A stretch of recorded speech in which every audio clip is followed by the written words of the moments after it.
everyone. Simon here. It's a beautiful Saturday here in Virginia. Wanted to give a quick update on how things went with my PICC line and PEG tube surgery that was on Wednesday of this week, a couple of days ago. And then I'll do another video later today on the rest of the plan for chemoradiation and some other goings-ons. So Wednesday, I did have the procedure to put in the PICC line and the feeding tube at one of our local hospitals here. It's an outpatient procedure. It's supposed to be pretty straightforward. Met with the doctor and anesthesiology the day of at the hospital. My wife was able to come with me and take me to the procedure and then bring me home afterwards. Just because of the size of the tumor and I'm starting to have some trouble sleeping on my back and breathing at the same time, they decided to do a full intubation. But most of the time for these types of procedures, it's just a heavy sedation via IV, and you don't need to go through the intubation part of it, which is good because that it was a bit heavier anesthetic, and I felt like it left me with quite a few side effects after the procedure. I went in, they knocked me out, and next thing I knew, I was awake and the items were in. We'll start with the PICC line, which is under here, under my left collarbone. If you see in this picture from post-surgery, it's wrapped up now, but all it is really a little plastic bubble that they put a catheter up into the jugular vein on the left-hand side under your collarbone, or under your neck next to your collarbone. And that skin flap goes back over, heals up, and going forward, every time I get chemo or need blood draws or need liquid IVs, they can just stick it straight into the needle straight into that PICC line area, which is awesome, because my arms are getting shredded already from all of the IVs that I've had to get, the anesthetics that I've had to get for procedures and everything like that. So it's becoming more and more complicated and painful to find a good vein. So the PICC line will be awesome. Useful going forward. It doesn't really hurt anymore. It's like a bruise right now, but more than anything else, it was really easy. It didn't have any problems with that. The feeding tube, however, a totally another story. As you can see in the picture over here, it's a little bit more involved. They put the feeding tube kind of under your left rib cage at the top of the stomach.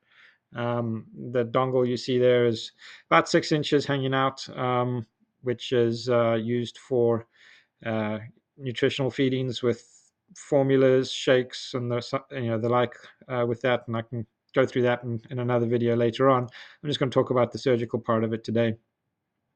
The dongle is a little annoying, flopping around everywhere, but for me, when I woke up from the procedure, there was quite a lot of pain in that area on both sides of my stomach, not just on the incision side, but on the other side.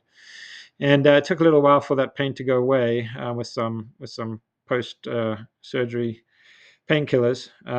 They had to keep me around for about 4 hours after the procedure. And then I was able to be discharged, and my wife was able to take me home. Unfortunately, 2 minutes after I got in the car, we were pretty much still in the parking lot. The nausea kicked in, and I started throwing up on the way home. And that was incredibly uncomfortable after just having had the procedure, and puking in the car is not fun. But eventually made it home and was relaxing on the couch for the rest of the day. Here you can see a picture of, the two procedures at the same place, still covered in bandages, and I don't think I'll get into any more graphic detail of showing what that looks like. But that rest of that Wednesday afternoon, Wednesday night did not go well. I started getting immense pain and pressure in my stomach, and there was nowhere for the gases and the pressure to escape, because they kind of they give you a medication at the hospital to slow your metabolism down, slow your stomach down, so you aren't digesting anything. So there was nowhere for any of the built up fluids or gases to go. And what that meant for me was that I was getting so much pressure pain. I actually had to end up opening the tube and venting out all the fluid and the gas that was in there. And the fluids and the gases just kept coming all night long. I ended up losing between 500 and 600 milliliters of fluid. And when you're already dehydrated from not having been able to drink before surgery and not having to drink after surgery, things just got really bad for me. I was getting dizzy. Pulse was racing. So clearly very dehydrated and an incredible amount of pain. So my wonderful wife ended up taking me to the emergency room at 1 a.m. at our local hospital. They did a contrast CT scan, confirmed there was no blockages going on, thankfully, so that meant no additional procedures. but they were able to rehydrate me, give me 2 bags of bolus fluid, and some painkillers to get me over the hump. Um, got home that Thursday. It was still a tough day until about noontime, when I could start feeling everything working again in the stomach. Digestion started happening again, and so instead of having to keep venting the tube, things were able to work their way out, going down through the intestines, and that made a huge difference. There's still a fair amount of incision pain, but not the pressure pain and the bloating and the gas that I was having before. I'll caution everyone, this is not a normal side effect. Most folks get through this pretty easily, from what I understand. So I guess my challenges were individually just dealing with all of that pain and discomfort, and then it's an emotional toll. That Thursday, it really kind of hit home that all of this is going to start happening.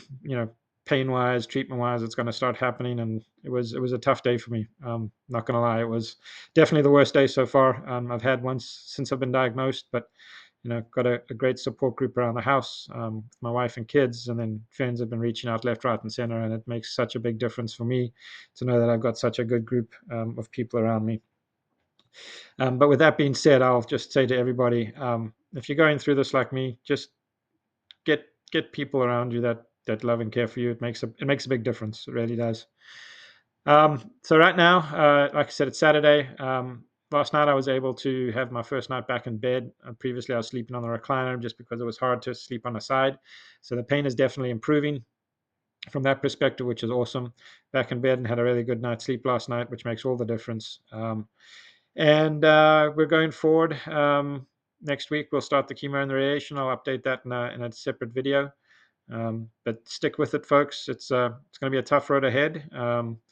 Just because my experiences were my experiences doesn't mean like it's going to be yours. If you have any questions about the tube or the lines, let me know. Happy to answer them. And I'm going to get cracking on the next video shortly. Keep well and have a great day.